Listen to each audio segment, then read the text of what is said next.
माता भगवान् शिवाय गुरुरूपिणी विद्यावतार संसिद्धीकृत एक विग्रह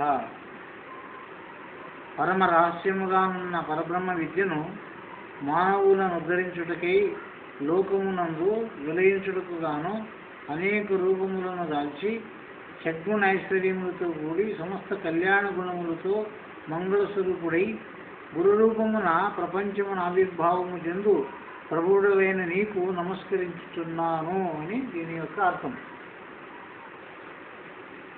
విశేష వివరణములో భగవాన్ శివాయ విద్యావతార సంసిద్ధే అనేక విగ్రహ భగవాన్ అనగా భగవంతుడు. ఐశ్వర్యస్య సమగ్రస్య వీర్యస్వ ఏషనస్య జ్ఞాన వైరాగ్య యచ్చైవ షణ్భావితే హతి అనగా ఐశ్వర్యము, ఈశత్వము, వీర్యము, బలము, యశస్సు, సత్కీర్తి, శ్రీ సంపద, సర్వసంపదలు, జ్ఞానము, వైరాగ్యం ఈ 6 గుణములు భగము అనబడును. ఈ 6 గుణములు కలిగి ఉన్నవాడే భగవంతుడు అని ఒక పేరు. భగము అంటే గర్భమునకు కూడా భగం అని పేరు. భగాంకురం అని కూడా మీరు వింటారు. భగ అంకురం. ఈ భగవంతుడు అనేటువంటి దానికి కూడా అనేకమైనటువంటి అర్థాలు ఉన్నాయి సంస్కృతంలో. భగం అంటే గర్భకోశం అని కూడా పేరు. భగం అంటే భగాంకురం అనేటటువంటిది అనేకము ఒక ఉదాహరణలో తీసుకుంటారు. దీనికి భగవాన్ అంటే ఆ భగవనందు వాసించిన వాడు. భగవాన్ శివాయ అంటే సుందరమైనటువంటి స్వరూపము కలిగినటువంటి వాడు. విద్యావతార సర్వ విద్యలకు మూలమైనటువంటి ఆత్మస్వరూపుడు. అన్ని విద్యలకు మూలము తల్లి గాయత్రి స్వరూపము అని అన్ని విద్యలకు అన్ని మంత్రములకు మూలమని తెలుస్తుంది. సంసిద్ధే అటువంటివన్నిటిని సమకూర్చినటువంటి వాడు కూడా భగవంతుడే. అనేక విగ్రహ అంటే ప్రపంచంలో ఒక రకమైన విగ్రహాలు లేవు. ఒక్కొక్కరు ఒక్కొక్క రకమైన విగ్రహాలను పూజిస్తారు. రాముని పూజించేవాళ్ళు, హనుమంతుని పూజించేవాళ్ళు, విష్ణుని పూజించేవాళ్ళు, శివుని పూజించేవాళ్ళు. ఇవన్నీ కాక మానవాకారముతో పుట్టినటువంటి వాళ్ళని కూడా భగవంతుడైనటువంటి పదము చేత రాముడిని ఒక చక్రవర్తి అతను అతన్ని కూడా భగవంతుడని పూజిస్తున్నాడు. అతని భక్తులైన ఆంజనేయుని కూడా భగవంతుడు అన్నాడు. భగమైనటువంటి దానికి అనేకమైనటువంటి పేర్లు. దీనికి ఏమన్నారు అంటే ఐశ్వర్య సమగ్రస్య వీర్య. ఐశ్వర్యం అంటే ధనం కలిగిన వాడిని ఐశ్వర్యవంతుడు అంటున్నాం మనం.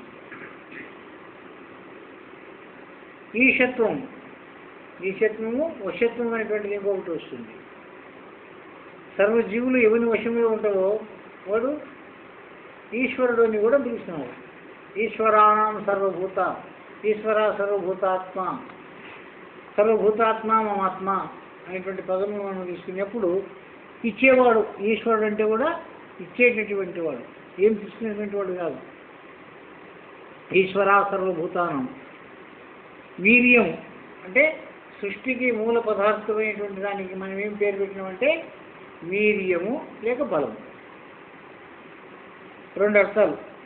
వీర్యమన్నా బలమన్నా కూడా సృష్టికి మూల కారణమైన పదార్థానికే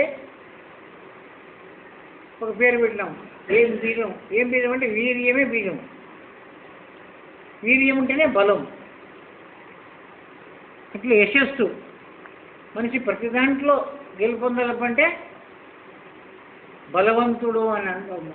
ఏదైనా బలవంతుడు అయితే దాన్ని సాధిస్తున్నాడు. ఏ బలం అది అనేటువంటి దానికి అనేక ఉపమానాలు ఇచ్చినారు. శరీర బలం ఉండవచ్చు, ఆత్మబలం ఉండవచ్చు, మనోబలం ఉండవచ్చు, జ్ఞానబలం ఉండవచ్చు, తాంత్రిక బలం ఉండవచ్చు, విద్యాబలం ఉండవచ్చు.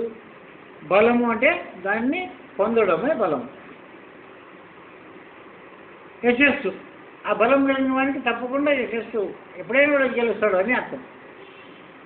సత్కీర్తి మరి ధర్మ పద్ధతిగా సద్గుణములు కలిగి సత్కీర్తిని పొందినటువంటి వాడు, దుష్కీర్తిని పొందినటువంటి వాడని 2 పదములు వస్తాయి మనకి.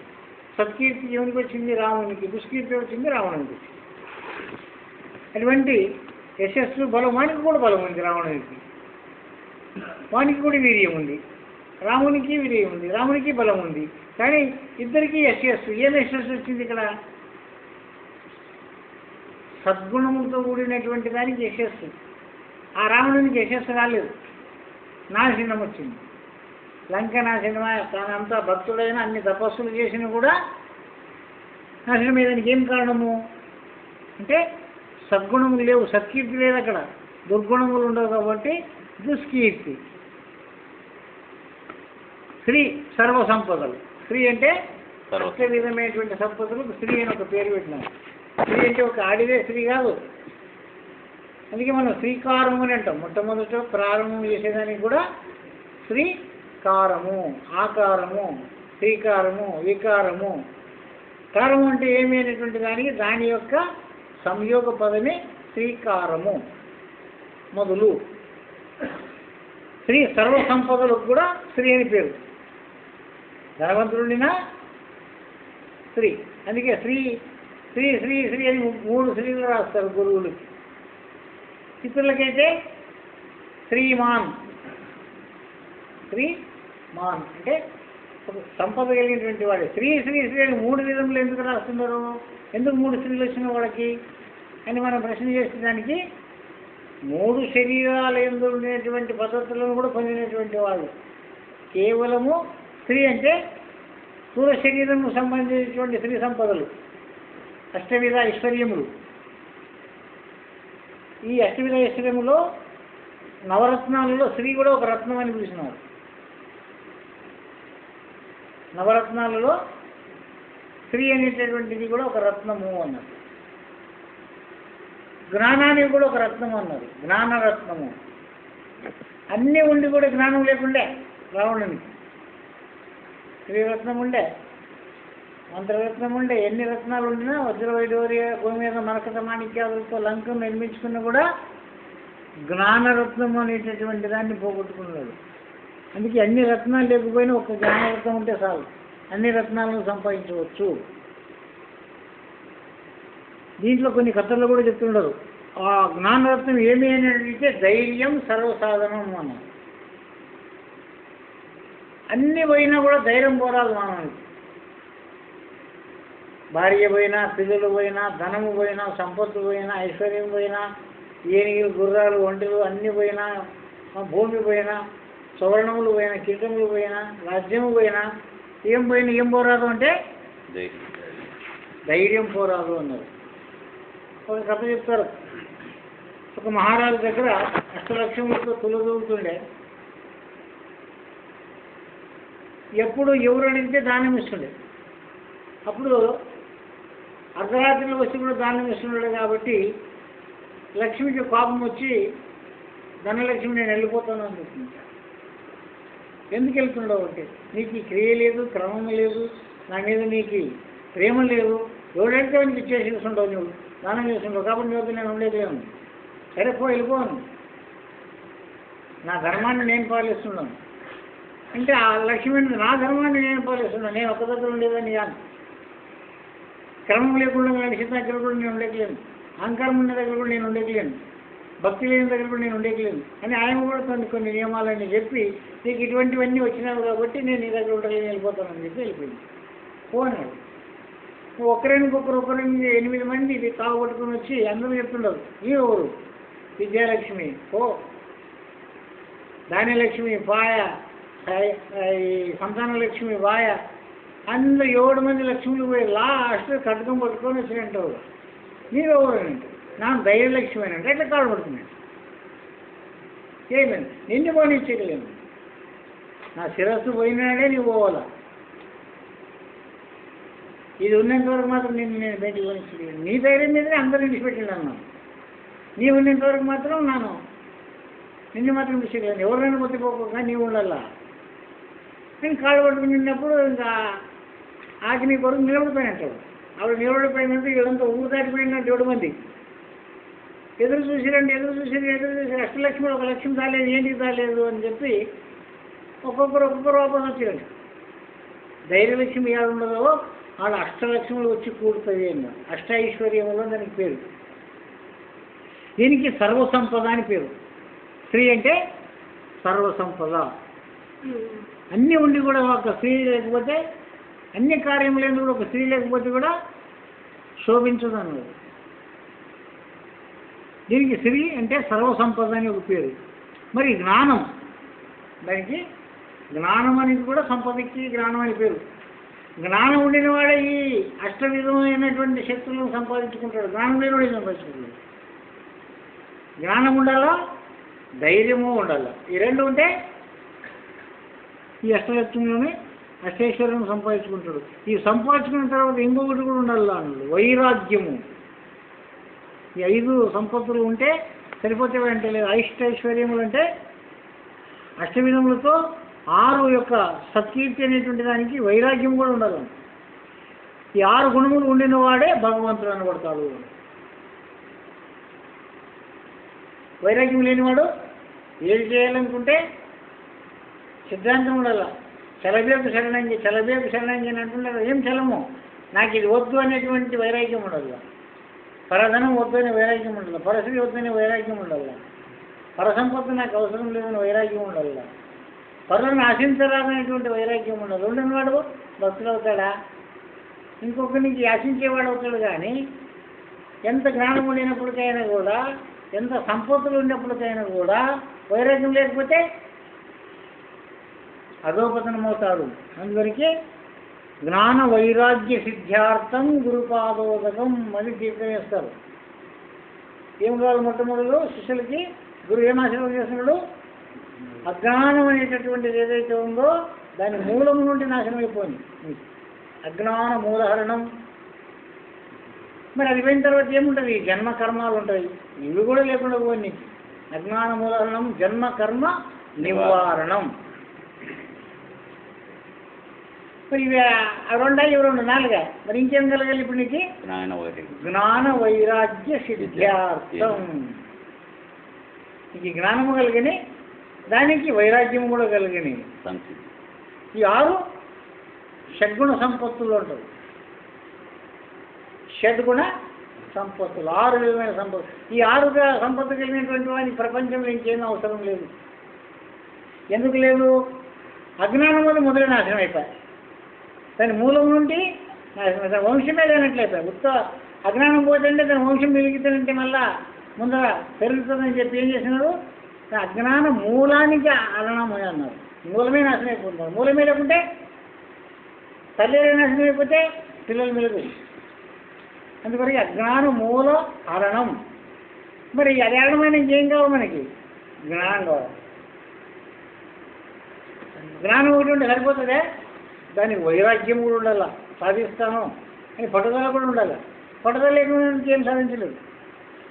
పోవాలని, ఆశ్రమం పోవాలని, నేను వినాలా, నేను సాధించాలని, నేను తెలుసుకున్నాను, నేను సేవ చేయాలని, నేను పేరు పొందాలని అనేటువంటిది కూడా వైరాగ్యమే. జ్ఞాన వైరాగ్య నీకు సిద్ధించని అంటాడు గురువు. అంతే 4 మొదలు పోగొడతాడు. అజ్ఞాన మూలహరణం, జన్మ కర్మ నివారణం. 4 అజ్ఞానం బాయ్, దాని మూలం బాయ్, జన్మం బాయ్, కర్మ బాయ్. ఇంకేం మిగిలింది? ఇప్పుడు నీకేం కావాలా? జ్ఞాన వైరాగ్యం మాత్రం తప్పకుండా కావాలి. గురు ప్రసాదించేటటువంటిది నీకు జ్ఞాన వైరాగ్య సిద్ధార్థం. ఏమిటి? ఈ గురుపాదోదకం వల్ల నీకు అవి సిద్ధించని, నా వలన సిద్ధించాలని అన్నాడు. గురుపాదోదకం విభేద. ఈ 6 గుణములు భగము అనబడతాయి. ఈ 6 కూడా భగవంతునితో సమానమే. ఇవి 6టికి కూడా భగమని పేరు. ఈ 6 గుణములను కలిగి ఉన్నవాడే భగవంతుడు. ఈ 6 ఎవరు పొందుతారో? భగవంతుడు. వాడే భగవంతుడు. షడ్గుణైశ్వర్య సంపన్నుడు వాడే. మరి ఇంకొక అర్థములో ఏం చెప్తున్నాడు? ఉత్పత్తిం ప్రళయం చైవ భూతానాం గతిం వేత్తి విద్య మహావిద్యాంచ సవాచ్చో భగానితి. ఈ సంస్కృతం. ఉత్పత్తిం ప్రళయం చైవ, ఎట్లా పుడుతుంది, ఎట్లా నాశనం అయిపోతుంది. భూతానాం మగం గతిం ఎట్లా బతుకుతుంది ఇది?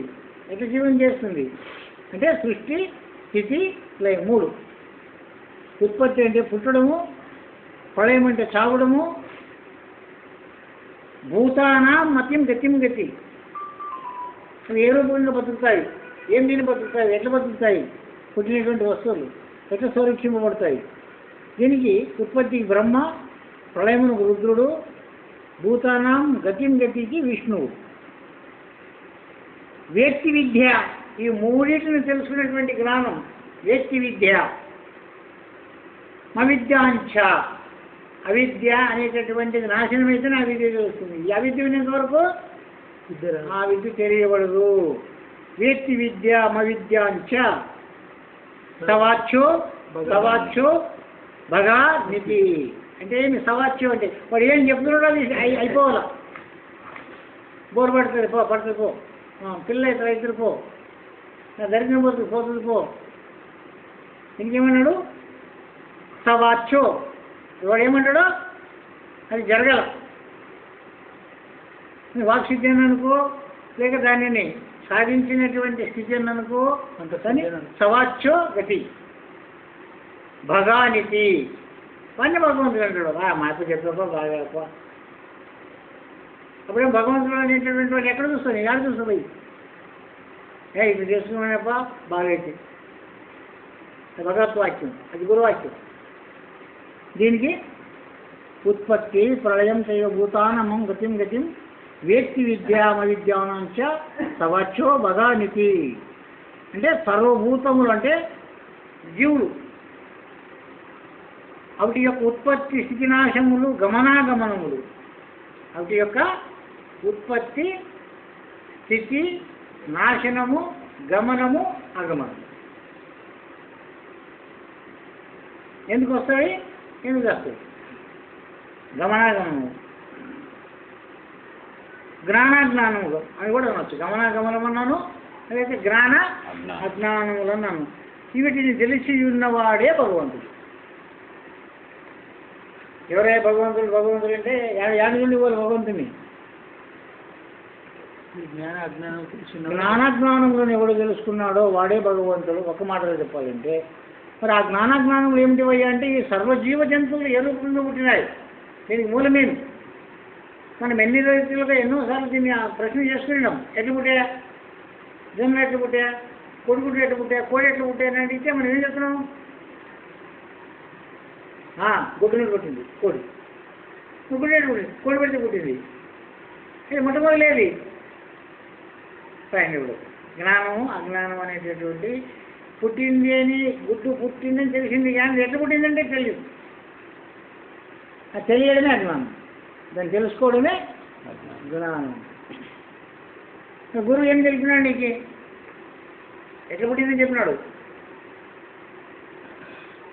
తను ఒక మూలము తల్లిదండ్రులని తలపోయేటది కాదండి, తనకు తానే తల్లిదండ్రులని వినిపించి తనకు ఏమినిపించేది నీకు? నీకు నీవే పుట్టినావురా.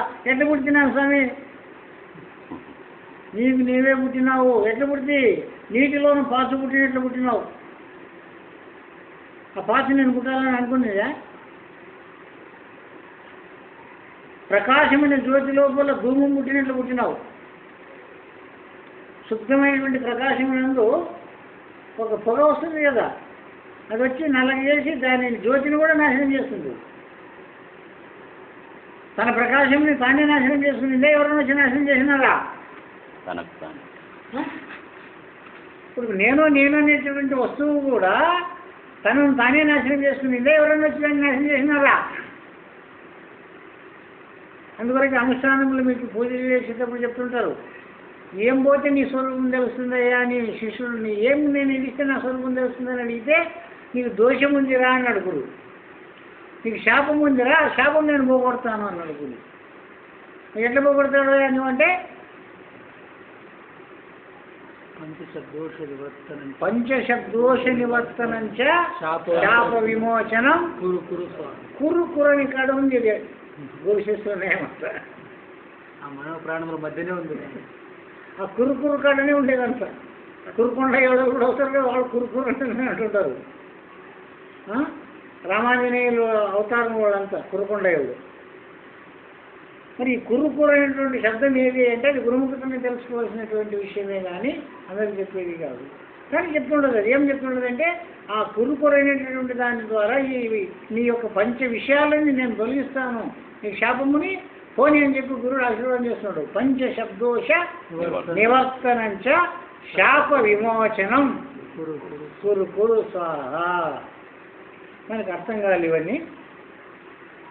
ఇటువంటి 6 గుణములు కలిగి ఉన్నవాడే భగవంతుడని, సర్వభూతములు జీవుల యొక్క ఉత్పత్తి వినాశనములు గమనాగమనములు జ్ఞానజ్ఞానములు తెలిసిన వాడే భగవంతుడు అనగా భూతములు ప్రాణులు సృష్టికి పూర్వాపరముల యందు తన యందే ఉండి ఉండుట చేతనే ఇన్ని జంతువులు ఇన్ని జీవులు ఎక్కడుండి వచ్చినారంటే తన యందే. తన అంటే ఎవరు? ఇప్పుడు భగవంతుడు అనేటువంటి వాడు తన యందే ఈ బ్రహ్మాండములన్నీ దాని యందు దాగి ఉండవి. అండజ పిండజ జలజ ఉద్భీద అనే 4 రూపములు కలిగిన వాడు కాబట్టి బ్రహ్మునికి 4 ముఖాలు ఉండవని చెప్పి ఇస్తారు. అయిపోయి ఏంటివి 4 ముఖాలు బ్రహ్మునికి? శ్రీ అందుకే ఇవనికి 4 ముఖాలు ఉండవి, 5 ముఖాలు ఉండేవి కానీ ఒక ముఖం బాయ. శివుడు పెళ్లి చేయడానికి వచ్చి పార్వతి యొక్క సంటి మీద దృష్టి పడిందంట. అప్పుడు శివునికి కోపం వచ్చి ఇవన్నీ శిరస్సుని చేతి చేసిందంట. శివుడు ఎప్పుడు శిరస్సు ఛేదించేటకల్లా వానికి బ్రహ్మహత్య దోషం వచ్చింది. బ్రహ్మహత్య దోషం వచ్చిన తక్షణం ఏమైందంటే అడగ చెంది పని వచ్చింది. ఆ యొక్క బ్రహ్మని శిరస్సే బ్రహ్మకపాలమై శివుని చేతికి అనుకున్నాడు. కథలు రాసుకుంటూ పోయినా ఇంకుంటూ పోయినాం చదువుకుంటూ పోయినాం కానీ అర్థం మాత్రం మనకు తెలియదు. పదవి అది గురుముఖతనే తెలుసుకుంటేనే అర్థమవుతుంది. అప్పుడు శివుడు ఆ ఫలం పడుకొని అడగ తిరిగాడు. ఎంత వేస్తే అది నిండలేడు. ఎప్పుడు విడిచిపోతుంది అది? ఆ పాపం ఎప్పుడు వస్తుంది అంటే అది సంపూర్ణము నిండితే అప్పుడు ఆ దోషం పోతుంది. దాన్ని నింపాలంటే ఎవరు?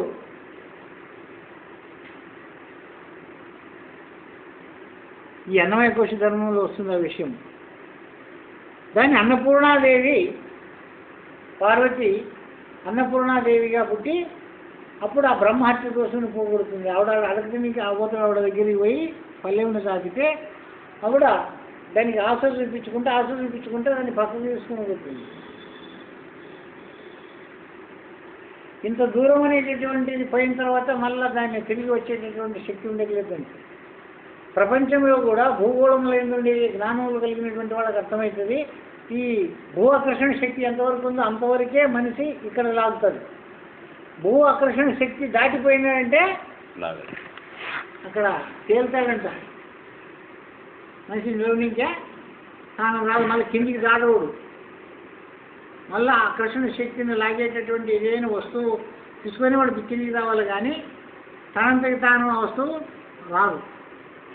ఆకాశంలో ఎన్నో తుకుడాలు ఎన్నో పడినవి భూ ఆకర్షణ శక్తిని దాటిపోయినటువంటి డ్యామ్ అయినటువంటివన్నీ ఆకాశంలో మన దుమ్ము గాలిలో తిరుగుతుంటే మనకి అణువులు గవాసుల నుండి చూసినప్పుడు మనకి అణువులు తెలుస్తావు కదా, అట్లా ఆకాశం నుండి తిరుగుతుంటామంటే అనుకుంటే పెద్ద పెద్ద ఇనుము సామాన్లు కూడా కింద పడవకుండా ఉండవు కాబట్టి అన్ని నాశనం అయిపోయినా కూడా ఎవరికి దెబ్బతల్లా ఎవడు రాయలేదు కింద. భూ ఆకర్షణ శక్తి కింద వచ్చి పడినప్పుడే భూమి మీద పడేవి. ఏరోప్లేన్లు కానీ ర్యాకెట్లు కానీ భూ ఆకర్షణ శక్తి దాటి ఎప్పుడైతే అది గ్యాస్ అయితే కింద పడుతుంది. భూ ఆకర్షణ శక్తి కంటే మీద ఉంటే అది గ్యాస్ అయితే కూడా అది కింద పడదు. విజ్ఞానం చదివినకైతే అర్థమైతే లేకుండా అర్థం కాదు. ఇది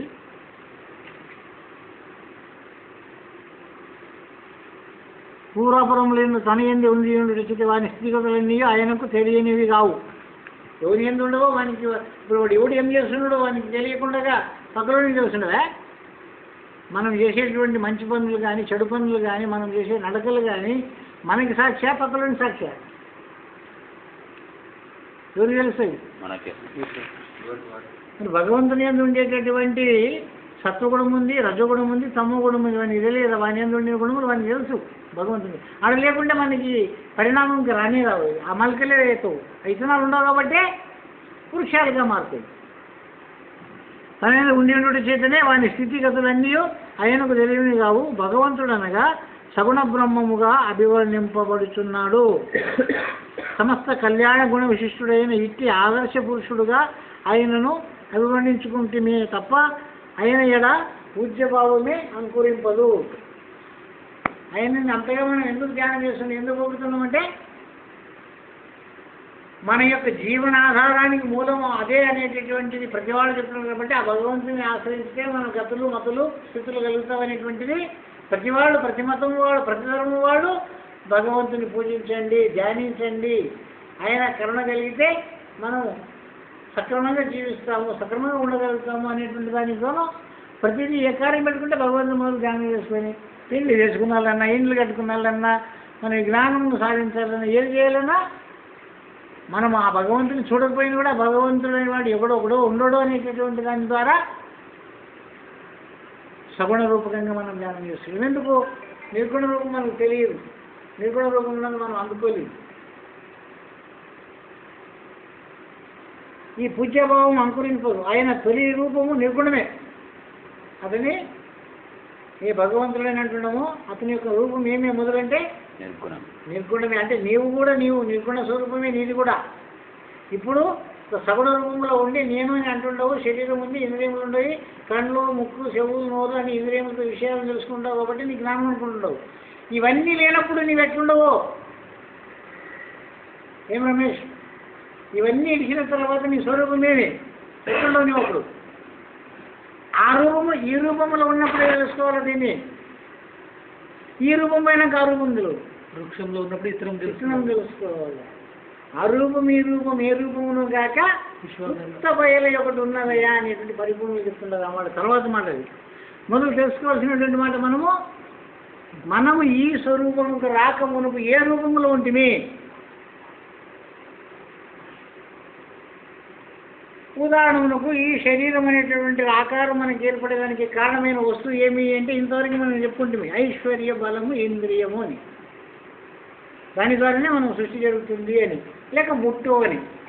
ముట్టు ఉంటేనే పుట్టు ఉంది అని. ఆ ముట్టు లేకుంటేనంటే ఈ పుట్టుకి కారణమైనటువంటి ఇంద్రియము ఎంత వలకపోసినా కూడా అక్కడ సృష్టి జరగదు. అంటే వర్షమే లేకుండా నీవు ఎన్ని విత్తనాలు వేసినా కూడా పంట రాదు కదా. ఆ రీతిని తెలుసుకో. అయితే అప్పుడు నీ రూపం ఏమి అంటే ఒక క్రిమి రూపం. ఈ మనిషి రూపం అది. ఈ రూపం ఉందే బిందు రూపం, ఒక బిందు రూపము, గుర్తు రూపము, ఒక క్రిమి రూపము. అందుకే మొట్టమొదటి జన్మం ఏదయ్యా భగవంతుడు ఎత్తింది? మచ్చ అంటే ఏమిటి?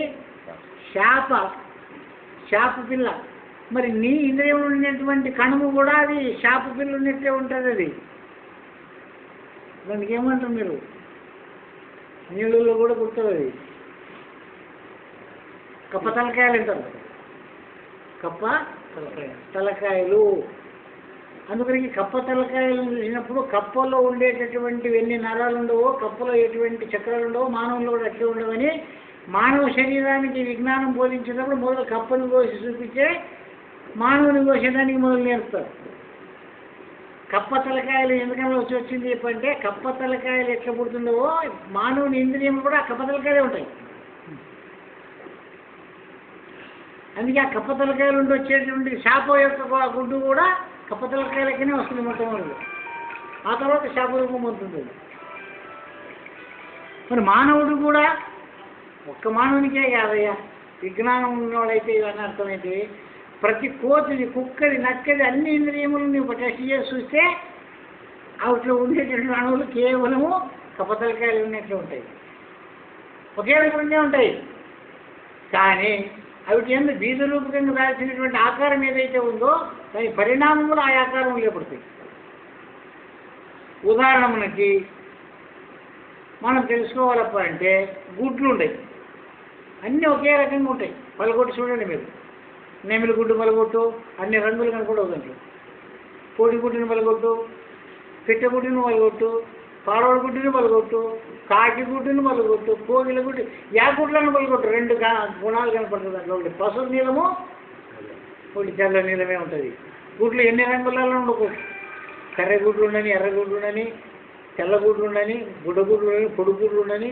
దాని మీద ఉండేటటువంటి రంగు మాత్రం రెండే ఉంటాయి. పసుపు నీలం, తెలుపు నీలం. పసుపు నీలం బిందువుగా ఉంటుంది, తెలుపు నీలం దాన్ని ఆవరించుకొని ఉంటుంది. దాన్ని ఆవరించుకొని ఉంటుంది. ఆ ఆవరణం శక్తి అనేటటువంటిది అవకాశం. దాని ఎందుకు పసుపు గుణముతో కూడినటువంటిదే పృథ్వీ. ఈ శరీర ధారణమునకు కారణము ఆ రెండు వస్తువులు ఉంటేనే శరీరం తయారవుతుంది. ఆ రూపకంగానే ఇంద్రియమునందు క్రిమి ఏదైతే ఉందో దానిని ఆవరించుకొని ఉండేటటువంటి దానికి కారణమైనటువంటిది రక్తం అనేటటువంటిది పసుపుతనం కలిగి ఉంటుంది ప్రకృతిలో. దానికి పృథ్వీకి పసుపు వర్ణము అని అంటారు. మనం పసుపు ఛాయ కలిగినటువంటి జెండాలు ఎక్కిస్తాం, బంగారు వర్ణ ఛాయ అంటారు. సృష్టిని రక్షించేటువంటి వాడు వెంకటేశ్వరుని కూడా పసులు వన్నెనే పెట్టుకునేది, ఎర్రవన్నే చుట్టూ ఆవరించినటువంటిది తెల్లవన్నే. ఈ మూడు నామాల్లో కూడా సృష్టికరణమే ఉంది, ఏమి లేదు. నట్టన ఉండేటటువంటి సుషుమ్నాళము, ఈ తెల్లగా రెండింటిని ఆవరించినటువంటిది ఈడపిండము. వీటి గుర్తులే మీరు వేసుకునేది మూడు నామాలు విద్యది. ఇవన్నీ తత్వమే. మూడు ఈభూతి రేఖలు పోసుకునేది కూడా త్రిగుణ సామ్య ప్రకృతే. అక్కడ గుర్తు పెట్టేటటువంటిది ఏదైతే ఉందో బొట్టు సుక్క, అదే జ్ఞానం అనే గుర్తు.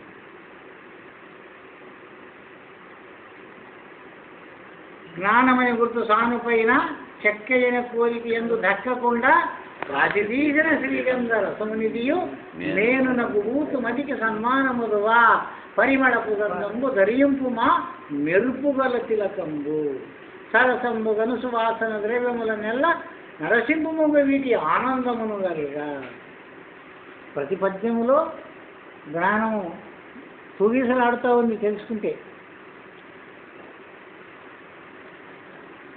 సమస్త కళ్యాణ గుణ విశిష్టుడైనట్టు ఆదర్శ పురుషుడుగా ఆయనను అభివర్ణించుకుంటుంది. ఎందుకో పరమాత్మని ఎంతగా వర్ణిస్తున్నాము, పరమాత్మని పెళ్లి చేస్తున్నాం, పరమాత్మని తొట్టిలు చేస్తున్నాం, పరమాత్మనికి మనకి ఏమేమి కావాలో అవన్నీ పరమాత్మనికి అర్పిస్తున్నాం. పరమాత్మనికి మనం చేసే రాసలీలలు కూడా పరమాత్మనికి అర్పించినాం. మనకు పుట్టిన పిల్లలు కూడా వాళ్ళకి పుట్టించినాం. ఎందుకు? ఆదర్శము మన కొరకు మనం నిర్మించుకునేటువంటివి. ఎందుకు నిర్మించినారు మహర్షులు ఏంటంటే భక్తి అనేటటువంటిది కలిగేదాని కొరకు అన్నారు. భక్త హితార్థాయ బ్రాహ్మణో రూపకల్పన.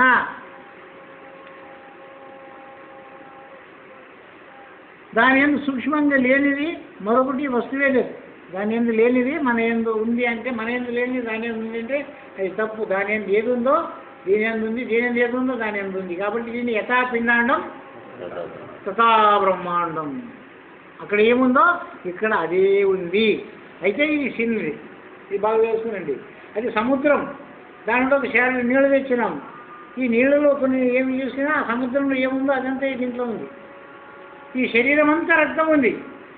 నీవు చెయ్యి కన్నది, కాలు కన్నది, గుద్ద కన్నది, నోటి కన్నది ఏడన్నా తీసి పరీక్ష చేస్తే దాని గుణం ఒకటి ఉంటుందే. చేలు తీసింది ఒక గుణము, రెట్టలు తీస్తే ఒక గుణము, కాళ్ళు తీసి ఒక గుణం ఉంటుంది. ఏడన్నా తీసి పరీక్ష చేస్తే ఏమొస్తుంది దాంట్లో గుణము? దాంట్లో ఏముందో ఆ గుణమే వస్తుందే, పేరు వస్తుందే. ఇప్పుడు షుగర్ వచ్చిందని చెప్పి రక్త పరీక్ష చేసి చెప్పినాడు. ఏడొచ్చే షుగరు?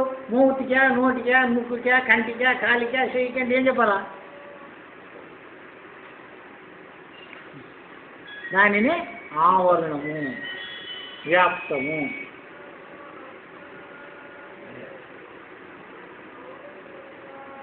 అట్లనే సూక్ష్మంగా లేనిది మరొకటి వస్తువు లేదు. ఆయన ఎందు సగుణములతో పాటు బీజ రూపముగా దుర్గుణములు కూడా ఉండి ఉండకపోతే అవి ప్రపంచం ఎట్లొచ్చినవి? ఆయన ఎందే ఉండవు ఈ దుర్గుణాలు కూడా. అక్కడ ఉండవు కాబట్టి ఇవన్నీ వచ్చి పుట్టినాయి. అవి లేకుంటే దీనికి దుర్గుణములు రాకుండే.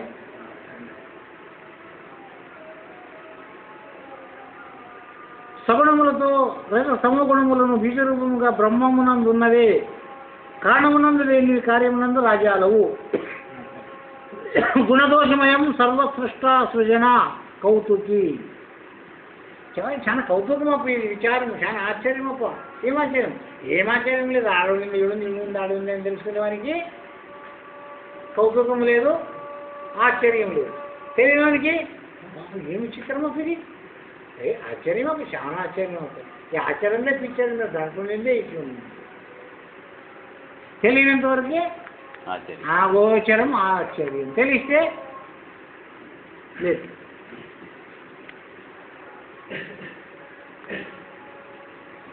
చెప్పబడినట్లు గుణదోషములు రెండును సృష్టి యందున సృష్టి కారణ వస్తువునందున కూడా ఉండక తప్పదు. సత్వగుణ ప్రధానంగా గల వ్యక్తుల యందు మంచి ఎక్కువగా ప్రకాశించును. సత్వగుణం అంటే కొంచెం జ్ఞానము ఎక్కువ, తెలివి ఎక్కువ, మంచి పనులు ఎక్కువ అనేటువంటిది సత్వగుణం ద్వారా జరుగుతుంది. రజోగుణ ప్రధానంతో మంచి చెడ్డలు కొంచెం ఇంచుమించు అవి అర్థం ఇవి అర్థం జరుగుతుంటుంది. సమపాడలను సమగుణ ప్రధానమైనందు చెడ్డ ఎక్కువగా ప్రకాశించును, మంచి కొంచెముగా ప్రకాశించు. భాగత్యాగ లక్షణం అంటారు దీన్ని. శుద్ధ సత్వ ప్రధానుడైనటువంటి వానికి మంచి గుణములు 30 ఉంటే పావులన్న చెడు ఉంటుంది. ఎంత మంచి ఉన్నా కానీ పావుల చెడు ఉండే ఉంటుంది. పూర్వ మంచి మాత్రము ఉండడానికి సాధ్యం లేదు. అట్లనే రజగుణమునందు ఉండేటువంటి వానికి అర్థం మంచి అర్థం చెడు ఉంటుంది. మరి పూర్వ చెడ్డ గుణం ఉన్నదానికి పూర్వ చెడ్డ గుణం ఉండేది లేదు. 30 చెడ్డ గుణం ఉంటే పావులన్న మంచి ఉంటుంది. మరి పావులన్న చెడు ఉంటుంది, నీకు పావులన్న మంచి. దీని త్రిగుణ సామ్య ప్రకృతి అని, గుణదోషమయం సర్వం జగం అని. సత్వగుణ ప్రధానమైన వ్యక్తుల యందు మంచి ఎక్కువగా ప్రకాశించినట్లే రజగుణ ప్రధానంతో మంచి చెడు కొంచెం ఇంచుమించు సమపాళ్ళలో తమగుణ ప్రధానము యందు చెడ్డ ఎక్కువగా ప్రకాశించు. పరమాత్మను ఉపాసించువాడు ఈ పూజనీయుని శుభ సంపత్తిని తాను పొంది తన యందల అశుభ వాసనను పోగొట్టుకున్న కోరి, ఎవడైతే సత్వగుణ సంపన్నుడు ఉంటాడో వాడు ఏం చేస్తాడు? ఇప్పుడు ఆ పరమాత్మను ఉపాసించువాడు ఈ పూజనీయుని శుభ సంపత్తిని పొందాలనుకుంటే తాను అశుభ సంపత్తి అంటే ఇంకా కొంచెం కూడా అవుతుంది చెడు ఉంది కదా, అది కూడా తను పోగొట్టుకొని ఆ పరమాత్మని కంటే గొప్ప గుణ సంపన్నుడైనటువంటి వాడు. పరమాత్మనికి లేని గుణములు నీకు ప్రాప్తిస్తాయి. సర్వ సంపత్తులను పొందుతావు, సర్వ దశగుణములను తొలగించుకుంటావు. తన యందు అశుభవాసలను పోగొట్టుకొన కోరి అతనిని సమస్త కళ్యాణ గుణశోభితునిగా మాత్రమే ఆరాధించుట సహజము. అతనిలో దుర్గుణం ఉండినప్పటికైనా ప్రపంచానికి అతను చేసేటటువంటి దుర్గుణములు ఏమైనా మనకి కనపడినవా అని విచారణ చేస్తే వర్షం వస్తే మనం అందరూ బతుకుతామని చెప్పి అనుకుంటుంది. ఆ వర్షం ఎక్కువ తక్కువ వచ్చి ఉండినంత కూసుకుపోయాయి. చెడ్డ ఉండేదన్నప్పుడు దేవుడికి తిడుతుంది. రాకపోతే మేము ఏం దేవుడు ఇట్లా చేసి అన్యాయం చేసి అని చెప్పి ఏడిస్తుంది. వచ్చి మళ్ళీ ఇది చేస్తారు కానీ ఈయన ఇట్లా వచ్చి కదా దీనికి బుద్ధి ఉందా లేదండి. దేవునికి బుద్ధి ఉందా లేదు? ఇప్పుడు నీకుండిన బుద్ధి మనకి లేదు, నీకు ఉండిన బుద్ధి మనకి లేదు. విచారం చేసి చూసితే ఆ భగమనేటటువంటి దాన్ని ఎందు నీవు భాగ్యోదయమును పొందినట్లయితే భగవంతుని కంటే ఎక్కువ గొప్పవాడు అవుతావు. వానిలో ఇంచుమించు సమభాగములతో కొడుకుని ఉండవు. నీవు అవికి ఉండవని తెలుసుకుని నీవు వాటిని పోగొట్టుకునేటువంటి వాడు నువ్వు శుద్ధుడవుతావా శుద్ధుడవుతాడా? భగవంతుని గొప్పవాడవుతావు. భగవంతుని కంటే గొప్పవాడు అవుతావు. అంతరేంద్రియములు చేసి కొంత వెస్ట్ ఇంత జ్ఞానం లేకపోయినా తెలుసుకుంటావు కాబట్టి గొప్పవాడవుతావు.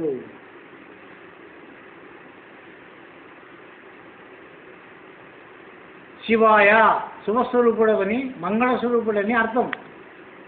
సత్యం శివం సుందరమని పరమాత్మ అభివర్ణింపబడుతున్నాడు.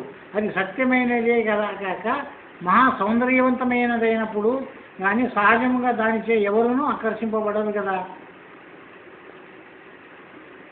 విషయం అర్థమైందా? మనం అతను అభివర్ణిస్తున్నాం ఏమని? సత్యం శివం సుందరమని ఆ పరమాత్మని అభివర్ణిస్తున్నాము. అది సత్యమైనదే కాక మహా సౌందర్యవంతమైనది అయినప్పుడు కానీ సహజంగా దానిచే ఎవరునూ ఆకర్షింపబడరు కదా. దాన్ని ఎవరు కోరుతారు? అది దాని ఏమి చెడు గుణాలు ఉండవని నీవు తెలుసుకున్న తర్వాత దాన్ని అభివర్ణిస్తావా? నీ అంశమే ఎప్పటికైనా కూడా హిరణ్యకశిపుడు పుట్టిన ప్రహ్లాదుడు ఎవరిని వర్ణియాలి? ఇప్పుడు ప్రహ్లాదు ఉన్నాయి, హిరణ్యకశిపుడు ఉన్నాయి. హిరణ్యకశిపుడు నుండి వచ్చినాడు ప్రహ్లాదుడు, ఎవరి నుండి వచ్చినాడు? నీవు ఆ పరమాత్మ నుండి వచ్చినటువంటి వాడు. ఇప్పుడు నీవు సద్గుణ సంపన్నుడు అయితే ఇప్పుడు నిన్ను కొనియాడల్లా పరమాత్మ కొనియాడల్లా?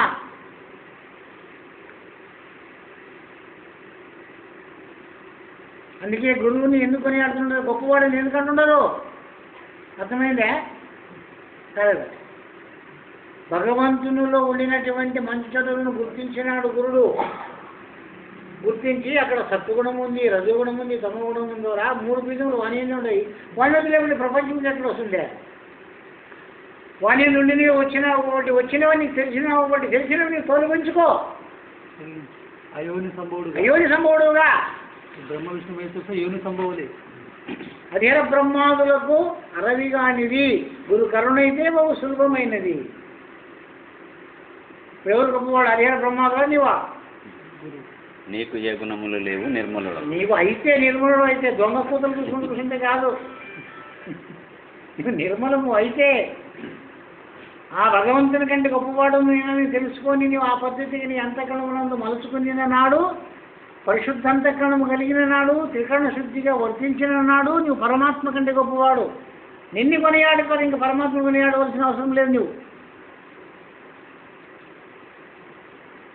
బసవణ ఒక శ్లోకంలో చెప్తాడు,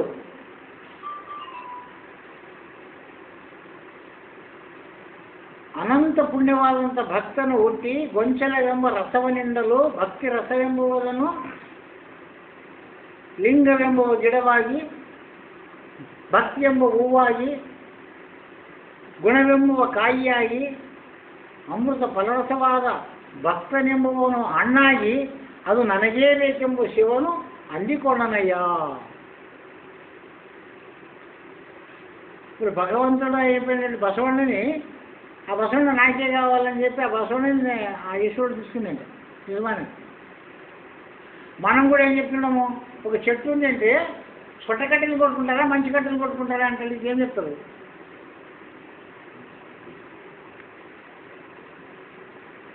పనికొచ్చేటటువంటి దాన్ని కొడతారా, పనికి దాన్ని కొడతారా? ఉపయోగపడేదాన్ని తీసుకుంటారా, ఉపయోగం పడేదాన్ని తీసుకుంటారా కదా? మరి భగవంతుని కార్యం ఉపయోగం పడేటువంటి వాడిని భక్తుడు అని భగవంతుడు నిర్ణయించుకుంటాడా? గబనా కొడుకుని కూడా భక్తుడు నిర్ణయించుకుంటాడా?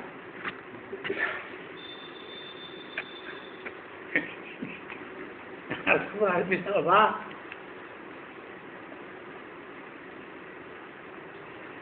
ವಿಷಯ ಯಾವಾಗ ನಮ್ಮ ಅಂತಃಕರಣಕ್ಕೆ ಗುರು ಅಂದಿ ಕೊಡ್ತಾನೋ ಅವಾಗೇ ನಮ್ಮ ಅಂತಃಕರಣ ಪರಿಶುದ್ಧ ಆಗ್ತದೆ. ರಘುವರಿಗೆ ಆಗೋದು ಸಬ್ಬಿಟ್ಟು ತೊಳೆದಂಗಿದು. ಮಡಿವಾಳ ಮಾತೆಯ ಶರಣರ ಬಟ್ಟೆಗಳನ್ನೆಲ್ಲ ಒದ್ದು ಕೊಡ್ತಿದ್ದಂತಲ್ಲ, ಗುರು ಅಂದರೆ ಮಡಿವಾಳ ಮಾಚೇನೆ.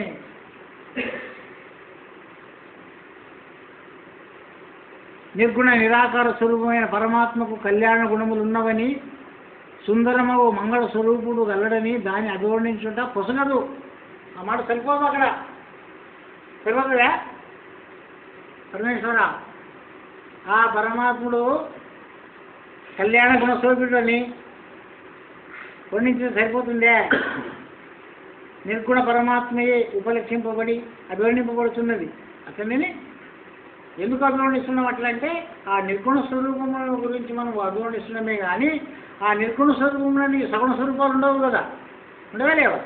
ఆ ఉండిందానికి ప్రపంచంలో వారి స్వరూపమే కదా ఇవన్నీ వచ్చినవి. దీనికి ఇంకనూ పొడిగించి అది కోటి సూర్య ప్రకాశమని వర్ణించినారు పరమాత్మని. ఏమని వర్ణించినారు? ఒక సూర్య ప్రకాశం ఉందని నిలవడానికి నీకు గతి లేదు, కోటి సూర్య ప్రకాశం ఉందని నిలబడతావా? ఒక్క సూర్య ప్రకాశం చూడగలుగుతావా? చూస్తావా? ఒక్క సూర్యప్రకాశమే చూడడానికి శాతగా నోడు కోటి సూర్యప్రకాశం అని చెప్పి నువ్వు చూసినావా? ఎందుకు వర్ణించినారు ఇట్లా? ఈ పాటల వర్ణనమే ఆ పరమాత్మని ఆ రూపంగా వర్ణింపబడినాడు. శుద్ధ స్ఫటిక సన్నిపమని, పాటల వర్ణమని. శుద్ధం ఉండదా అక్కడ? పరమాత్మ ఎందుకు శుద్ధం ఉంటే ప్రపంచమంతా శుద్ధమే ఉంటుండే. ఈ ప్రపంచమంతా ఇన్ని దుర్గుణాలకి కారణము ఆ పరమాత్మ లేని బీజములు. అక్కడ నుండి వచ్చినవి ఇవన్నీ. ఈ కంపెనీ కాదు ఇవి, ఆ కంపెనీవే. అందుకే నిజ జ్ఞానం వెళ్ళినటువంటి వాడు ఏమంటాడు? అందరిలో నా పరమాత్మని చూస్తున్నాడు. ఏం చేస్తున్నాడు ఆ పరమాత్మని? వాళ్ళ నుండి ఇంట్లో వచ్చినవి అని. ఈయన్ని తప్పు అని అన్నాడు. నిజమైన జ్ఞాని ఎవరిని తప్పు అన్నాడు? మూలం మూలం. మూలము తప్పు చేసింది. మూర్ఖుల్లో తప్పు చూడు. ఈయన మూర్ఖుడు. ఎందుకడు మూర్ఖుడు? ఆ అజ్ఞానికి మూల ఈయనకి జ్ఞానం లేదు. వాళ్ళు ఉండినటువంటి విషయం నీకు తెలియదు. నాకు తెలుసు. ఎప్పుడు నాకు చూసినాను. వాళ్ళు ఉండినటువంటివి నీలోన ప్రవేశించినాయి. నేను అనడం అర్థం లేదు.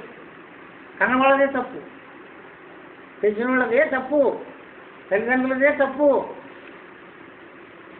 వాడిని అనడం ఏమి? వాడిని ఏ రూపంగా పెంచినారో, ఏ రూపంగా వాడిని కల్పించినారో, వాడి ఇంట్లో ఏ భాష ఉందో అదే వచ్చేది. దానికి వేరే భాష ఎట్లా వస్తుంది? ఉంది కదా వాడి ఇంట్లో ఆ భాష. ఆ పరమాత్మలో కూడా ఆ గుణములు ఉండవు కదా, ఉంటే వచ్చేది ఈయనకి. ఈయనలో తప్పు అనేదంటే అర్థం లేదు. దీనికి జ్ఞానం బోధించి ఆ లేనట్లు చేసుకో. ఆ పరమాత్మ కంటే నీవు శుద్ధుడుగా, పరమాత్మ శుద్ధాంతకరణమును నీకు గురుమూర్తి ప్రసాదిస్తాడు కనుక పరమాత్మ కంటే గురుడు గొప్పవాడు.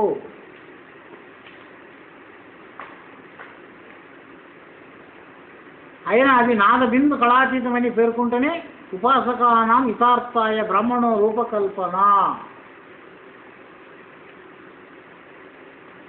నాదు బిందు కళాతీతమని దాన్ని వర్ణిస్తుంటాం. ఎందుకు వర్ణిస్తున్నాం అట్లా? ఉపాసన కొరకు, ఆ స్థితి నీవు పొందవలసిన దాని కొరకు. యథార్థాయ ఉపాసకానాం యథార్థాయ బ్రాహ్మణో రూపకల్పన. ఏం రూపకల్పన? అనేక నామరూపములకి ఉపాసకులకు పెద్దలు సౌలభ్యం చెప్పుచ్చినారు. యా రూపమన్నా పెట్టుకురా, యా నామన్నా పలుకురా, భగవంతుడు అనేటటువంటి దాన్ని నీ అంతఃకరణంలో చేర్చడానికి కొరకు అనేక నామాలు, అనేక మంత్రాలు, అనేక రూపాలను సృష్టించినారు. ఇవన్నీ నేనే సృష్టించినది అని అంటున్నాడు. ఎవరంటున్నాడు ఈ మాట? భాగవత కృష్ణుని గారు అంటున్నాడు. ఏమని? నా వలన కల్పనాయి నానావిధ వేద శాస్త్ర మంత్ర తంత్రములు నే కల్పించి పెట్టితిరా. ఎవరు చెప్తున్నాడు ఈ మాట? లోకము కాదు, గురువు అతని శిష్యుని చెప్తున్నాడు.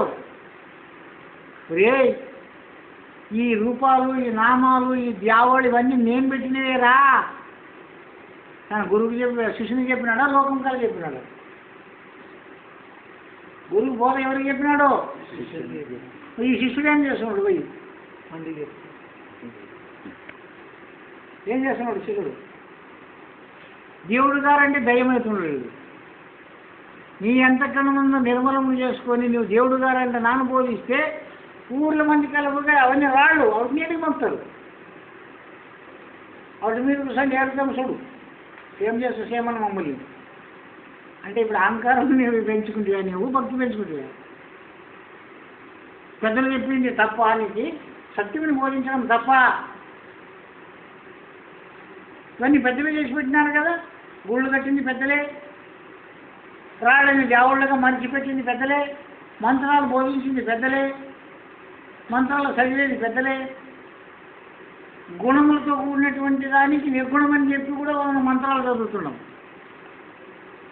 రాయి ముందు చూసుకొని అది లింగం అని, అది రూపం అని, అది దేవుడని మనం కంట కనపడుతుంటే కూడా మనం ఏమంటున్నాం మాత్రం నిర్గుణాయ నమః, నిర్మలాయ నమః, నిత్యాయ నమః, సత్యాయ నమః. ఇవన్నీ నిజమేనా? ఇవన్నీ నువ్వు ఒకటాన్ని ఉండవాడా? నీవన్నీ నువ్వు ఒకటాన్ని ఉండవే? అడిగినా గురువుని ఎప్పుడైనా ఏమయ్యా నువ్వు నిర్గుణాయ నమః అంటాడు, గుణములతో కూడినటువంటి దానికే నువ్వు పూజ చేపిస్తుంటావు కదా. అది ఏడుంది నిర్గుణము? నిర్గుణం నాకు చూపించని అడిగితే అది అడగలేదు. ఎందుకు? నీ జ్ఞానం లేదు, అహంకారం కలిగి నేను తెలుసుకునేటువంటి నిరాకారమైనటువంటి పరమాత్మ, మీరంతా కలిసి ఆకారమైన పరమాత్మని మీరు పూజిస్తారు కాబట్టి మీకంటే నాకు గొప్పవాడు అని అహంకారమే వచ్చింది, కానీ నీకు జ్ఞానం కలగలేదు.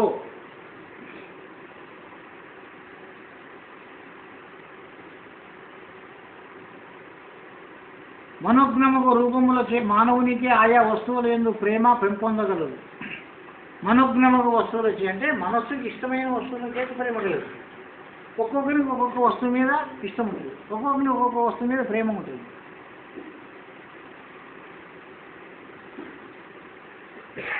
కవులు, చిత్రకారులు, శిల్పులు సుందరముకు దేవతామూర్తులను చిత్రించి రూపకల్పనములు చేసి వాని యందు ప్రేమభావమును కల్పించి ఉపాసకుల యందు భక్తి విశేషమును సృష్టించుతున్నారు. ఈ భక్తి విశేషమును ఎవరు సృష్టించినారు? దీన్నంటే శిల్పకారులు, చిత్రకారులు సుందరమైనటువంటి వస్తువును చూస్తే దానికి ఆకర్షణ కలిగింది. ఎంత సుందరంగా ఉన్నది దాని భక్తి కలిగింది.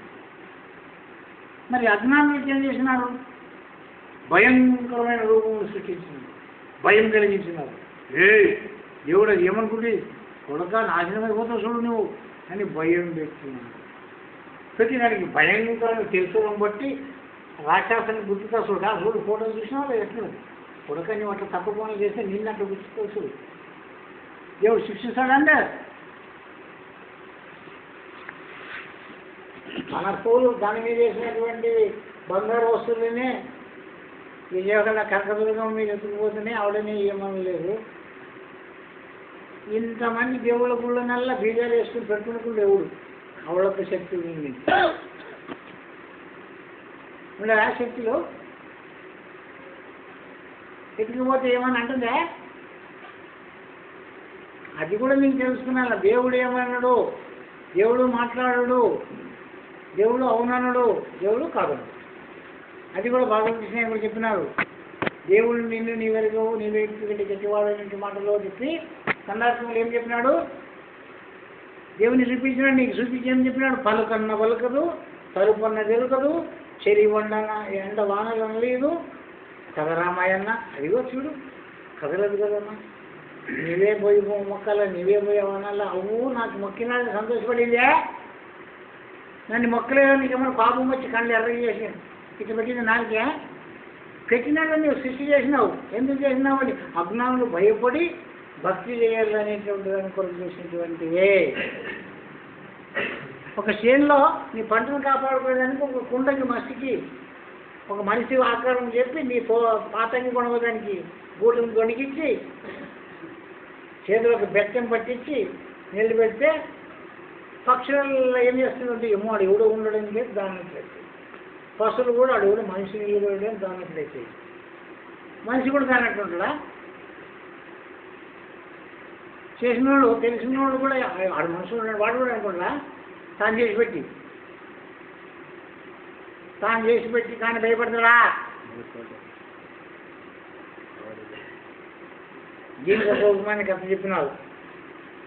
భయపెట్టేదానికి ఒకడు దినం వచ్చి వేరు వేరు ఆకారం ఇచ్చి వాడిని వేసుకోవాలికల్లా ఏడ్చేవాడు వచ్చి పిలుచుకుని చూడండి పిలుచుకొని ఏదో ఒక వేషం వేసుకున్నా చేయడు అంతే గొప్పలు అనుకుంటుంది. కొన్ని దినములు అయిపోయి మీ జ్ఞానం కలిగే ఏం దినాము చేయగలిగిస్తే ఎవరు సీతమని చెప్పి వాళ్ళు ఏమని వెంటబడే తెలుసుకున్నారని వెంటబడితే కల్లా వాడు వేషం కట్టుకుని కండకం చూశాడు. గురిమానేమో ఇన్ని దినాలు నన్ను ఎదగడిపించింది ఈ స్వామినా, ఇంత ఆకారం ఇంత వేషాలు కడుతున్న స్వామినా, సర్లే కొడక అని చెప్పి వచ్చి తీసుకున్నాను. అప్పుడు ఈ స్వామి భయంకర వేసుకొని వచ్చా వాడు వేసుకొని వచ్చి ఏమి నేను వెందుతాను చూడాలి అంటే కిల్ల నగనికల్లా బెదిరించి తనకి భయం పుట్టిందట. ఏంటి దినాన్ని ఎదపడుతుంది ఇవ్వదు నాకు ఏంటికి ఎదపడదు కదా అని ఇంకో పక్కలకు వచ్చి ఏంటికి ఇవ్వద్దు ఎదపడదు నాకు ఏంటంటే నీ ఎవడు నాకు తెలుసు కదా అన్నట్టు. తెలిసి ఇంకొకరికి చెప్పొద్దు అన్నట్టు. ఏంటికంటే ఎవడు ఎదగనట్టు చూడు నాకు పని లేకుంటుంది. అంటే ఈ బాబుల వాళ్ళు కానీ గుడి వాళ్ళు కానీ ఎవరికి చెప్పొద్దు కదా నీకు తెలిసింది కదా ఇది ఏం వేదని నీకు తెలిసింది ఆడికి నువ్వు ఇంకొకరిని కూడా ఏం వేదని నీకు చెప్పొద్దు. చెప్తే ఏమవుతుంది నా కూటి మీద మనడు నా బతుకు తెరువు మీద మనపడుతుందే సంతోషంగా వాడు మొక్కుతాడా పోతాడా? తెలియనంత వరకు తప్పు చేస్తాడు ప్రతి మనిషి. తెలియనంత వరకు ఏదో తింటాడు. తెలిసినాక ఈ తప్పు నేను ఇది చేసేది అనేటువంటి వానికి సాక్షి అయితే వాడు ముడతాడా? అందుకే జ్ఞానము కలగనంత వరకు అజ్ఞానం ఉన్నంత వరకు. అయితే ఈ అజ్ఞానం పోగొట్టేదానికి గురువులు ఏం చేసినారు? అజ్ఞానం ద్వారానే జ్ఞానాన్ని తీసుకుని పోయినారు. అజ్ఞానం అనే ఒక ముళ్ళు ఇరిగింది నీకు, మళ్ళీ జ్ఞానం అనే ఒక ముళ్ళు ద్వారా తీరా దాన్ని తీసేయి. ఇడువు రాయనుడు ఆ దేవునిడు తీరిస్తే కదా స్వామి ఇది పెడుతున్నామా అంటే అనుకునేవు ఇది కూడా భారీ అన్నాడు. ఇది భారీ అంతలు కలిసి నీకు తిక్కలేసింది. ఇది ఒకటి నాకు ఎట్లా ఇది ఉండేనే నేను నిన్న ఊగులాడితే ఇది కూడా పోతుందంటే ఇప్పుడు అది చేయాలి.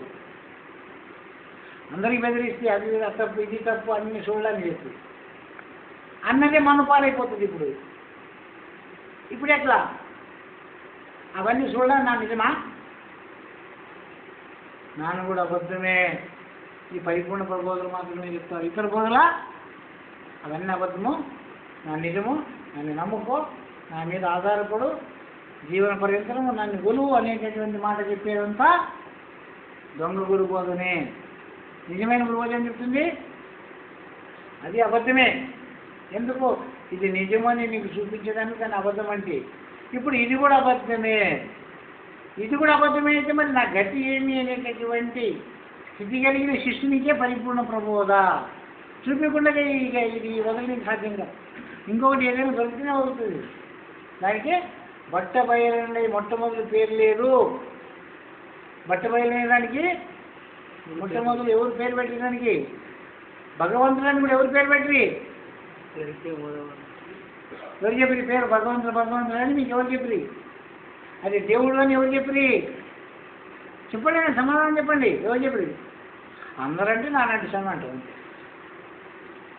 అందరి ముక్తి నా ముక్తి, అందరంటే నానంటే. మరి నీకు తెలిసిందేమి? ఇప్పుడు నీకు తెలిసిందేమి? నీవు కనుక్కునింది ఏమి? నీవు ఎరిగింది ఏమి? నిన్ను నీవు చూసే వరకు అది తెలియదు నీకు.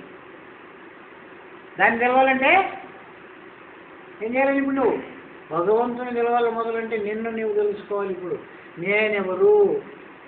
నా శరీరం నేను ఏ రూపంగా ఉన్నాను? ఇది అర్థంలో చూసుకొని ఫోటో దిగి ఇది పెట్టుకుంటాను. ఇది నా రూపమే, నా ఫోటోనే అందనా? నాదేనిది? ఇది నాది కాదు. ఏం స్వామి నీ ఫోటోని నీకు కాదంటుండవు?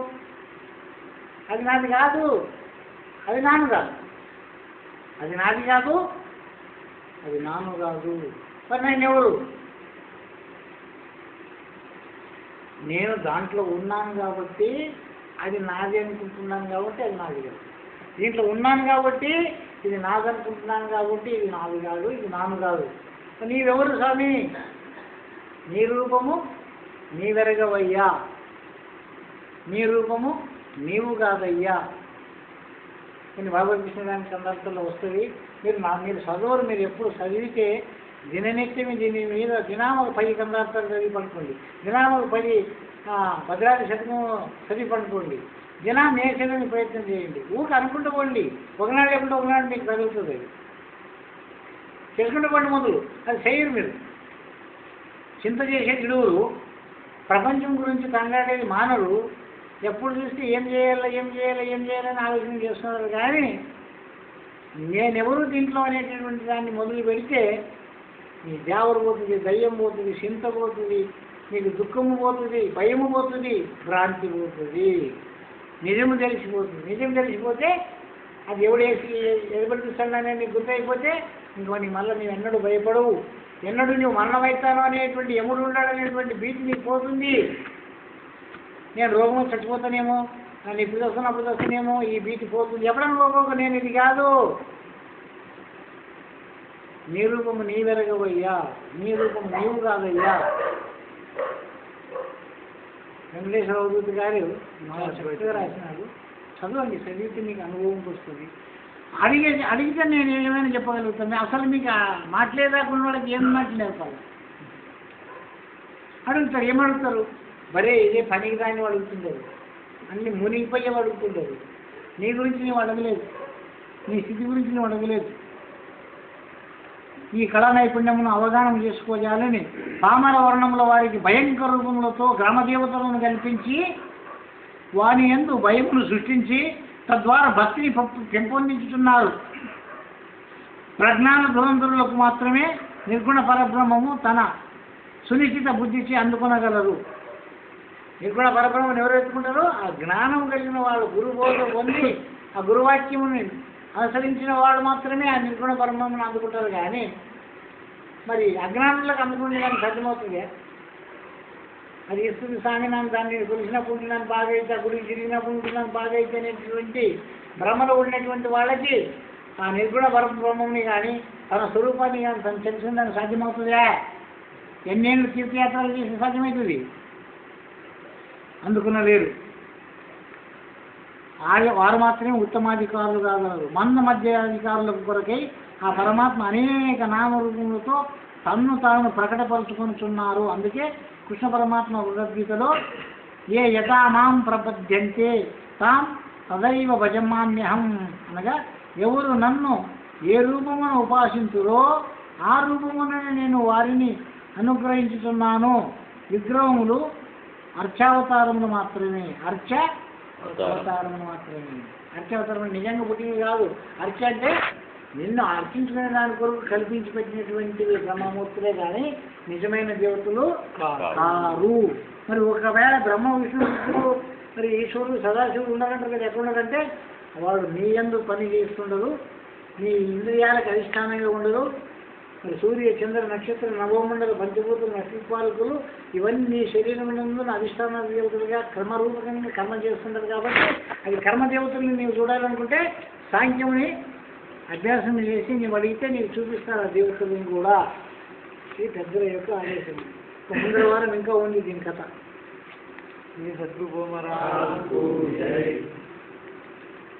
ఇప్పుడు ఇంకా ఇవే ఎన్నుకుంటూ కూర్చోవడంలో అర్థం కాదు. మీరు కూడా ఎదగండి, జ్ఞానమును పొందండి, ఆ పద్ధతికి అంతకన్నా మార్చండి, మార్చి ఆచరించండి, భయభ్రాంతులను తొలగించుకునండి. ఎన్నడూ ఒకనాడు చచ్చిపోతారు.